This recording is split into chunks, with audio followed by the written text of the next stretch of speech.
Ahora sí, bienvenidos. Muchísimas gracias por haber elegido este track. Lo nuevo de CSS que está por venir y que ha llegado ya. Es un poco futuro y presente de todo el ecosistema de CSS, ¿no? Es lo que vamos a ver hoy. Antes de empezar, me gustaría preguntaros quién de vosotros trabaja con frontend en general. ¿Quién se dedica al desarrollo de frontend? Vale, lógico si habéis venido aquí, pero por si acaso. Y sobre todo al todo el ecosistema de todo lo que es maquetación, CSS, que tenéis conocimientos medios, avanzados. Uy, es un poco tímido esa. Bueno, sea cual sea vuestro nivel, no os preocupéis. Vamos a ver ejemplos muy sencillos, bastante concisos, así que os lo vais a entender todo perfectamente, segurísimo, y vais a aprender un montón. Que al final es el objetivo de la charla, que salgáis de aquí con ganas de curiosear, de aprender cosas nuevas, de seguir investigando, ¿vale? Mi nombre es Sonia, soy Frontend Developer, actualmente trabajo en Sequoia, es un estudio digital ubicado aquí en Madrid. Os he dejado aquí mi cuenta de Twitter y GitHub. Bueno, en GitHub está esta presentación y en Twitter luego subiré, pondré un enlace, ¿vale? Antes de hablar de presente y futuro, me gustaría echar una vista atrás y hablar de pasado, porque es importante conocer el pasado para entender el presente y futuro. Entonces vamos a hacer un análisis muy breve, ¿no?, de cómo es el ecosistema de CSS en lo que se refiere a cómo surgen las nuevas versiones, cómo se hacen compatibles, quién dice que va a salir, quién no va a salir, ¿vale? Porque nosotros llevamos ya unos años trabajando con CSS3, ¿no?, bastantes años, y no sé si os habrá pasado, pero es totalmente normal que os hayáis preguntado alguna vez de, bueno, ¿y cuándo va a salir CSS4? ¿No? Si llevamos trabajando, o sea, si hemos tenido CSS1, CSS2, CSS2.1, CSS3 ahora, ¿qué pasa con CSS4? Bueno, yo lamento deciros que esta versión no existe, al menos por ahora no se planea que exista ni a corto, a medio plazo, y me atrevería a decir que a largo plazo. Y todo esto es porque CSS en su primera versión empezó siendo un documento técnico, que es el que vemos aquí, en el que se definían todas las reglas, ¿no?, todos los detalles de CSS. Vemos aquí, por ejemplo, temas relativos a márgenes, a bordes. Es CSS en su primera versión, lo más sencillo. A raíz de, bueno, con el paso del tiempo, CSS fue siendo cada vez más complejo, más extenso, y surgió un problema en el que cada nueva versión necesitaba que todos sus componentes, todas sus partes estuvieran ya listas, todas testeadas para hacer una recomendación. Y esto al principio no era ningún problema, pero como digo, conforme fue creciendo, se fue convirtiendo en un problema. Y es que, por ejemplo, para que os hagáis una idea, la segunda versión de CSS tardó 9 años en ser una recomendación.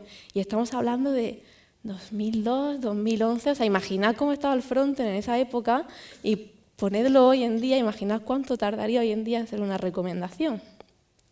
Entonces, a raíz de esto, el equipo de trabajo de CSS, que forman parte de la W3C, decidieron dividir todo este documento, toda esta especificación en diferentes módulos, que son los que vemos aquí.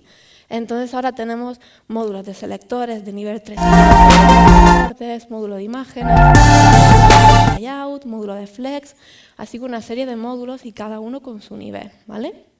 Son módulos, hablamos de niveles, que no confundir con estados, porque luego cada módulo, en cada nivel, tiene diferentes estados que son los que determinan si ya es una recomendación, si es un borrador, si ya se puede utilizar, si ya no se puede utilizar. Os he dejado aquí, por si luego tenéis curiosidad de echarle un vistazo, la página oficial de la W3C, donde podemos ver los diferentes módulos en diferentes niveles y en diferentes versiones, diferentes estados, perdón. Y aquí más abajo, aquí en esta parte, tenemos una leyenda, ¿no? Es un poco lógico, cuanto más rojo, peor, cuanto más verde, más recomendable, más estable, ¿no? Desde Working Draft, candidato a recomendación, propuesta de recomendación y recomendación. Es interesante conocer este ecosistema para ver que realmente en front salen muchísimas cosas cada día, sobre todo en la parte de JavaScript, ¿no? Cada día un framework, no sé qué, ahora lo que usamos hace un mes ya no está de moda, 1000 cosas. Pero la implementación en los navegadores es diferente, porque al final el flujo, la evolución de la web no es una evolución lineal, ¿no? Cada navegador tiene sus propios ciclos de trabajo y cada navegador decide qué implementa, qué no implementa, qué es más urgente y qué es menos urgente. Por lo que no todo lo que vamos a ver hoy es igual de compatible y nos vamos a centrar en Can I Use, que muchos lo reconoceréis, muchos lo habréis utilizado. Es una herramienta, una web, en la que podemos ver el porcentaje de compatibilidad de una propiedad CSS o incluso un módulo entero de CSS con el porcentaje de uso global, ¿no? Entonces aquí, por ejemplo, si ponemos grid,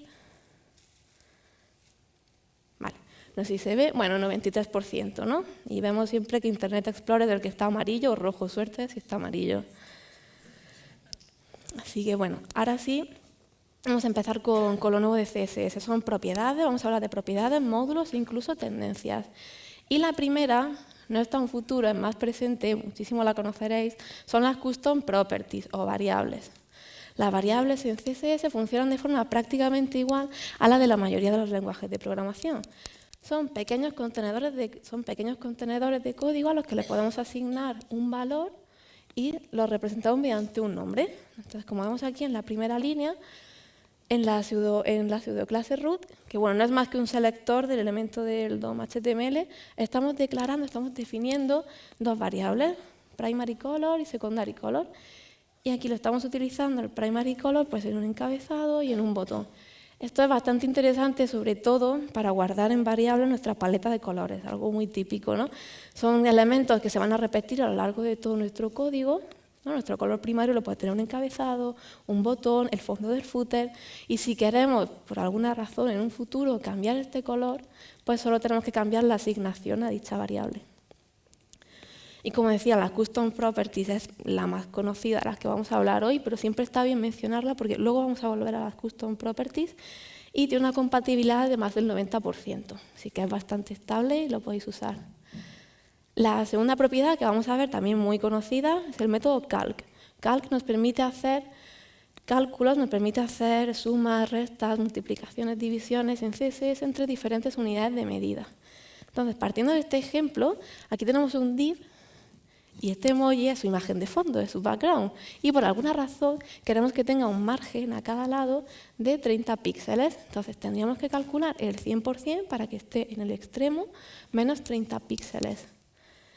Y como estamos hablando de unidades relativas y absolutas, para eso tendríamos que utilizar calc. Entonces, si nos vamos aquí, se ve bien, ¿no? Guay, vale. Pues calc 100% menos 30 píxeles.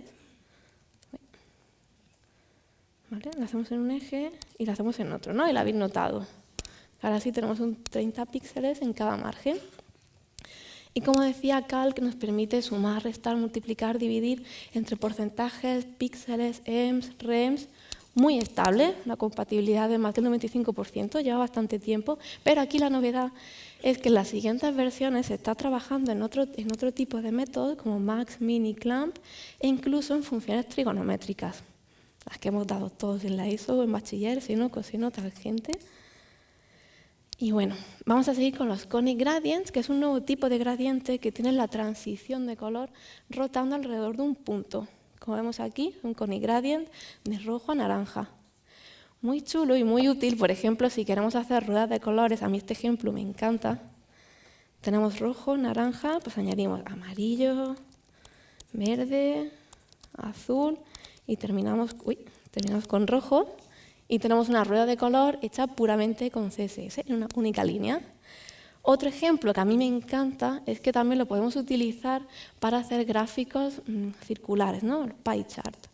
Entonces, vamos a partir de este ejemplo, nos vamos a quedar con 4 colores. Nos vamos a quedar con el rojo, naranja, amarillo y verde. Vale. Se lo voy a formatear. Uy.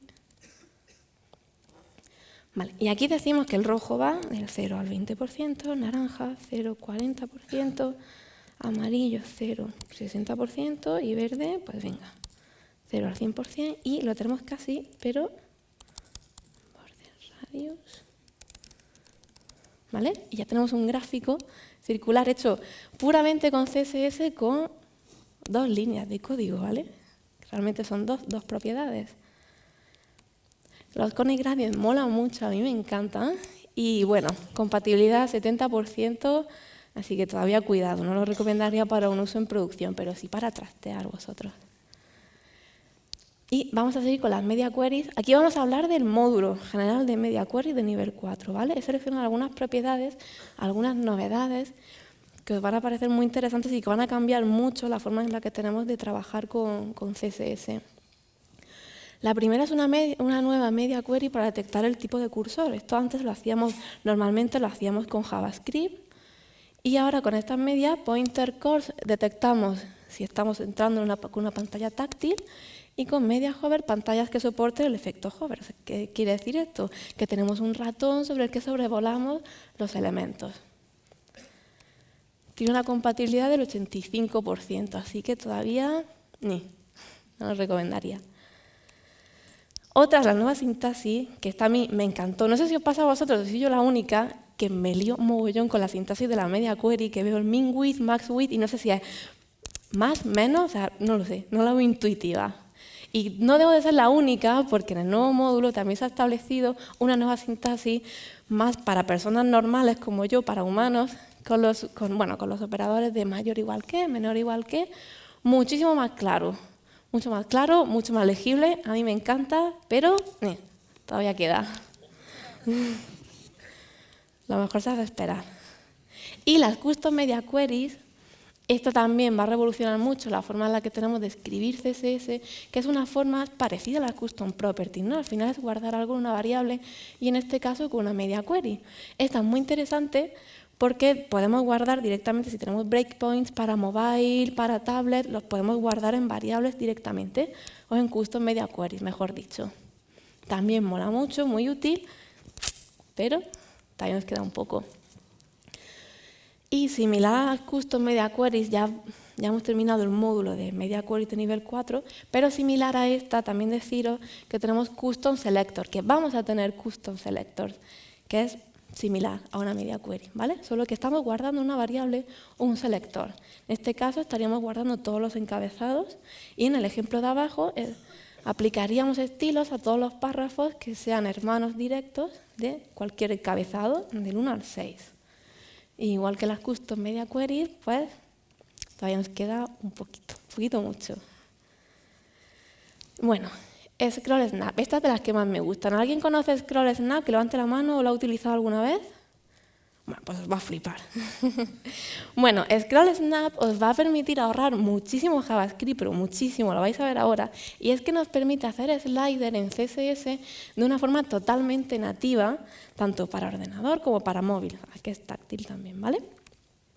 Vamos a suponer este ejemplo. Tenemos aquí 5 divs que cuelgan directamente del body.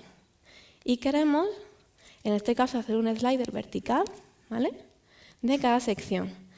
Entonces, le estableceríamos al body, el body porque es el padre, ¿vale?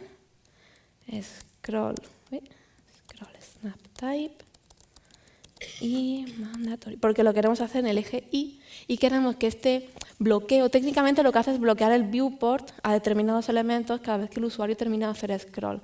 Entonces, con mandatory estamos diciendo que este bloqueo lo queremos hacer siempre. Esto se lo aplicamos al padre, y a los hijos, scroll snap type start, podría ser center o end, pero en este caso decimos start porque queremos que la parte superior del div de elementos se posicione, que coincida con la parte superior del viewport. Entonces lo probamos. Uy. Esos son estilos que no los pongo para no tener morralla. Y bueno, y vemos, esto mola más verlo, o sea, mola más tocarlo, que aquí a lo mejor no lo veis bien, pero es un slide, o sea, yo estoy haciendo un gesto como muy ligero con el scroll. Y mola mogollón, no sé a vosotros qué os parece, pero a mí me mola un montón. Si queremos hacerlo en el eje horizontal, solo tendríamos que alinear todos estos elementos, lógicamente, en el eje horizontal, ¿no? Hay muchas formas de hacerlo, nosotros lo vamos a hacer con flex, y vamos a ajustar, ¿vale? Ahora lo tenemos así. Y ahora vamos a hacer el efecto solo cambiando el eje Y por el eje X. Y ahora sí, vemos el mismo efecto. Le podríamos poner botones, enlaces, y hemos hecho un slider con 4 líneas de CSS. O sea, yo os animo, cuando termine la charla, a que busquéis por GitHub o por donde sea, cualquier librería de JavaScript para hacer slider, y veáis, incluso minificada, ¿vale? Me da igual. Pero que veáis todo el código que tiene y cómo lo hemos hecho aquí de forma nativa. Os veo muy callados, no sé si os ha gustado. Bueno, mola mucho, pero lo de siempre. Todavía nos queda un poquitín. Ya he visto alguna así, mierda. Y vamos a seguir con las pseudoclases, ¿vale? Las pseudoclases nos permiten aplicar estilos a elementos en función de su estado, ¿no? La más típica es pues, hover, ¿no? La que usamos todos. He seleccionado 3.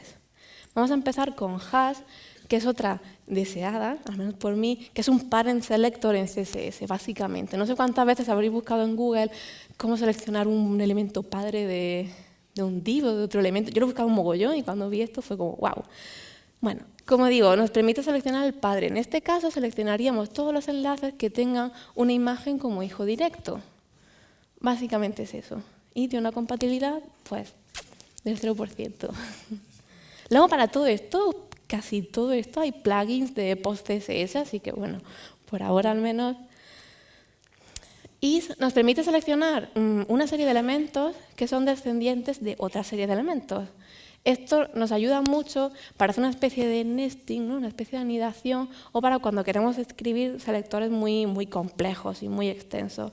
En este caso estaríamos seleccionando todos los párrafos que sean hijos o de un header, o de un main, o de un footer.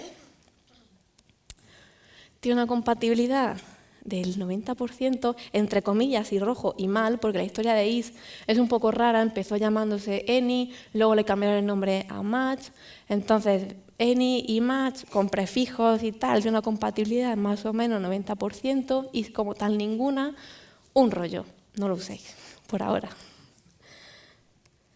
Y not, el selector de negación, ¿vale? En este caso seleccionamos un li que no tenga, todos los li que no tengan la clase moreInfo. Sencillo, muy útil y bueno, más estable. Esta es buena noticia, más del 90% lo podéis utilizar. Vamos ahora con los shapes. No sé si lo conoceréis, los shapes nos permiten hacer que nuestro contenido rodee a determinada forma que establecemos por CSS. Si vemos aquí este ejemplo, estas rayas es texto, ¿vale? Y vemos aquí la forma. Esta forma es la que hemos definido con las funciones de shape de CSS, que es similar, si habéis trabajado con SVG, con paths o algo así, son pares de coordenadas. Vemos aquí 83, 63, son pares de coordenadas a través de los cuales definimos una forma. Se ve mucho más claro si cambiamos, en vez de una imagen como background, le ponemos un color. Esta es la forma que hemos definido, ¿vale? Pero le ponemos la imagen para hacer como el juego de que se está adaptando a la imagen. ¿Vale? Hay muchas páginas para editar shapes, la podéis hacer creo que también en Sketch o en Illustrator, y bueno, hay muchas herramientas online, yo os recomiendo esta, que podéis adaptar la forma. Hay muchas formas, podéis hacer la vuestra propia, subir una imagen, y para ir trasteando está muy bien. Y aquí abajo, que no se ve muy bien, pero aquí abajo está el código de CSS que utilizaríais. Shapes tiene una compatibilidad de poco más del 85%, no es muy estable, aunque bueno, como tampoco se va a romper nada si no funciona, solo que se va a ver una caja, pues bueno, la podéis utilizar.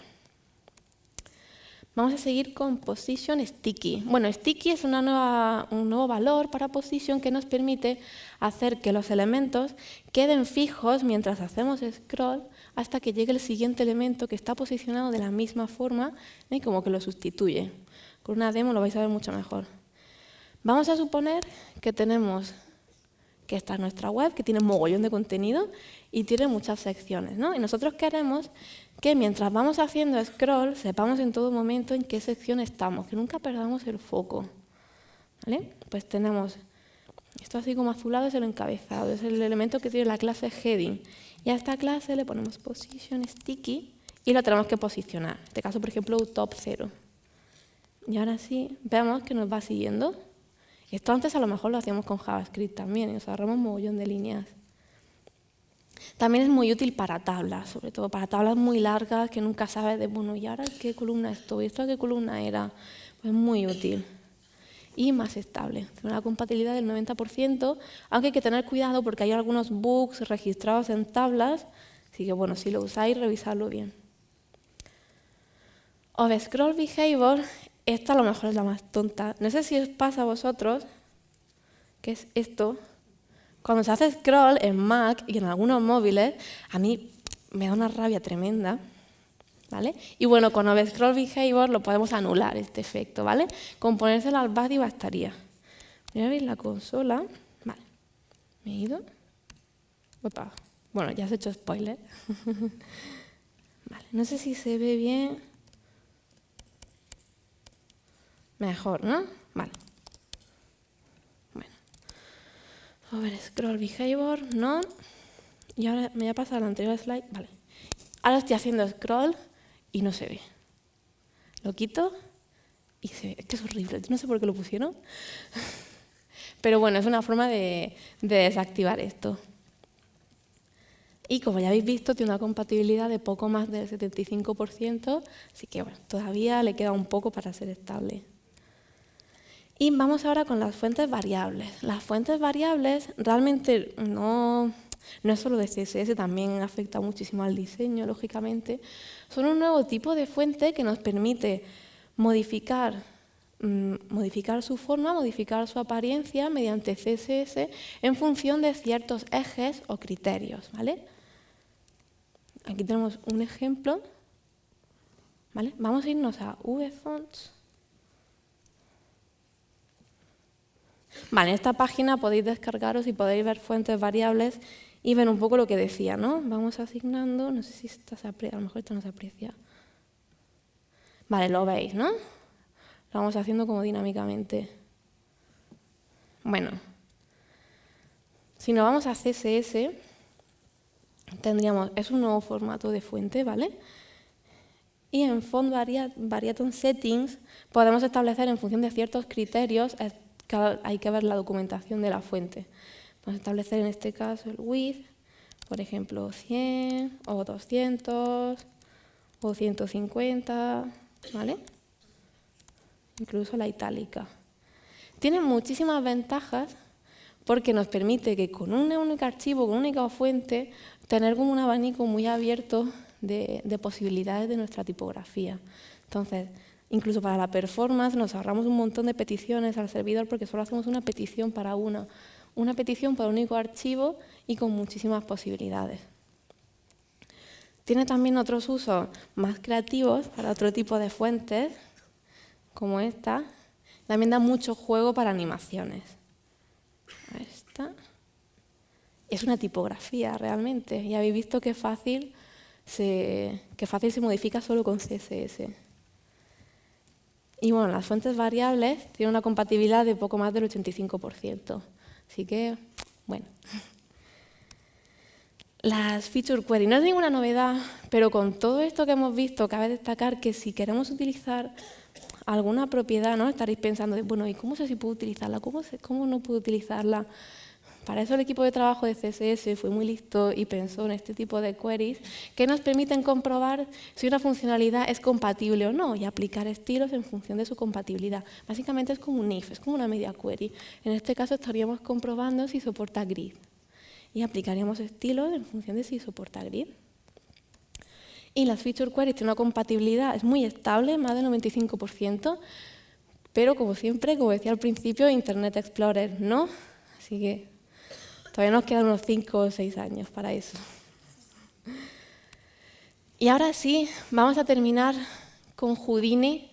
Que alguien levante la mano si conoce Houdini o ha oído hablar de Houdini. Vale, muy guay.